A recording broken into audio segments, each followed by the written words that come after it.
근데 여기만 딱 건너면 유라시아 대륙과 아프리카 대륙이 만나는 지점 아닌가요? 왜 거기다 다리 안 놔요? 다리 놓기가 쉽지 않죠. 좁지 않아요?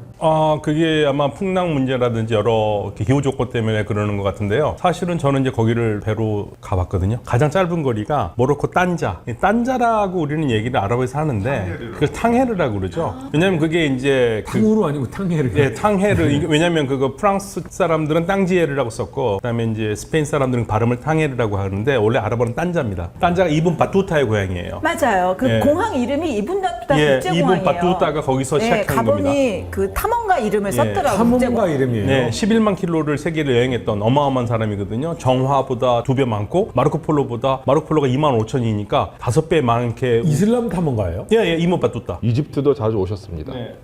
예, 동아시아까지 다 들어왔었어요. 이 사람은 그래서 너무 유명해가지고 두바이 가면 이분 바투타 몰이 따로 있어요. 예, 두바이에. 그러니까 이게 이슬람교도는 기본적으로 탐험과 모험을 장려해요.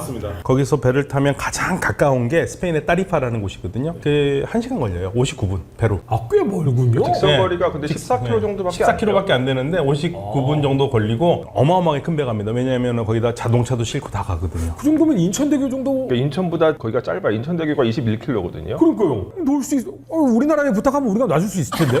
그러니까 기술적으로 가능한데 혹시 유럽이 아프리카 연결되는 거 싫은 거 아니 아닐까요? 근데 사실 해저 터널 뚫는다는 얘기가 계속 있어요. 그죠. 해저 터널. 왜냐하면 영국이 사실은 고립된 섬나라였는데 그 유로 터널을 뚫으면서, 그러니까 제가 아는 교수는 브뤼셀에서 런던까지 출퇴근을 하거든요. 열차를 타고. 그러니까 해저 터널 가능할 것 같아요. 사실은 그게 건축의 기술의 논리가 아니라 정치와 감성의 논리인 그런 것 게요. 같아. 가장 좋은 예가 우리 한인 해저 터널 있지 않습니까? 그게 이제 실제 길이가 220km쯤 되고요. 해저로만 가는 게 한 103km 되기 때문에 충분히 기술로 문제 없어요. 근데 절대 안 되는 이유가 한국은 이게 일본의 침략을 연상시키기 때문에 일본은 어떻게든 유라시아랑 가기 위해서 막 몸부림치는데 한국 볼 때 이거는 똑같이 연상되는 게 있죠. 유라시아를 가기 위한 길을 한국 연결한다. 일본의 임진왜란의 정명가도 아닙니까 그게? 그러니까 사실은 스페인과 모로코가 같은 경제 수준이고 같은 문화권이면 이미 뭔가를 해도 했겠죠. 근데 프랑스 같으면. 예, 쉽지 않았고요. 그리고 사실 스페인 쪽에서 입장에서 보면은 그 지브랄타라는 이름 자체가 기분이 나쁠 수 있습니다. 왜요? 지브랄타가 사실은 어원이 뭐냐면 자발 따릭이라는 뜻이거든요.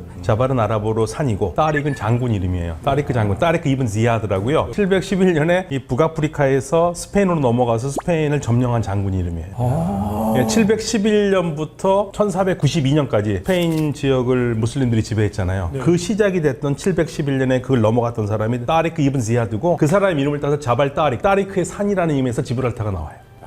지브롤터 해협이 이슬람이 유럽 대륙을 유라시아 대륙을 정벌하기 시작하는 그 시점이 예, 711년. 그 이름인 거예요. 네네, 그 이름입니다. 근데 이제 재미있게 지브랄타라는 지역은 영국이 또 차지하고 있죠. 거기가 또 정치적으로 되게 복잡한 지역인 게 지브롤터는 영국 해외령이고 또 그 건너편에 아프리카 쪽에 있는 세우타는 스페인 땅이고 스페인은 멜리하고 스페인은 예. 게다가 모로코 있고 스페인 있고 그리고 저쪽 서쪽에는 저희가 지난 시간에 얘기했을 서사하라 아랍 민주공화국이 또 위치하고 있죠. 사실 보면 저는 이런 수많은 해협을 연결시키고 한 거 보면은 정말로 감성적이고 딱 정치인들의 표를 얻기 위한 것 같다는 생각이 드는 게 가장 좋은 예가 이 일본의 이 삽질이에요. 왜냐면 일본이 해저터 안 되니까 그다음에 뭐 하냐면 러시아랑 친할 때 사할린 있지 않습니까? 사할린가는 이 홋카이도의 사할린까지 해저터를 뚫는다. 그런 다음에 사할린에서 다시 육지로 넘어간다. 왜냐면 가능한 게 사할린하고 아무루주 있죠? 거기까지가 제일 좁은 데가 타타르 해협인데 14km밖에 안 돼요. 그리고 되게 얕아요. 그래서 옛날부터 거길 통해서 그냥 건너갔었어요. 나룻배 타고도. 그걸 타고 연결해서 가면은 대륙으로 이어진다. 그러면 그게 사실 말이 안 되는 게 비행기 타면 1시간인 걸 왜 차 타고 2박 3일을 가야 돼 그렇게. 지도 보면 나오잖아 견적인데 이거를 계속 일본이 자민당이 표가 떨어질 때마다 계속 그 약을 파는 거예요. 쿠릴 섬을 자기들이 가져가고 이제 그 철도를 이어서 일본과 대륙을 잇겠다. 그러면 러시아는 어떻게 할 것 같아요? 좋아할 것 같아요? 싫어할 것 같아요? 싫어하죠. 아니요, 좋아합니다. 왜요? 푸틴은 적극적으로 지원합니다. 그게 비용이 천문학적으로 들어요. 그리고 문제는 생산성 얘기했잖아요. 생산성. 사할린 앞바다에 있는 주 있죠. 거기가 얼마나 사람이 없냐면은 한반도의 10배 크기 땅인데 인구가 500만이 안 돼요.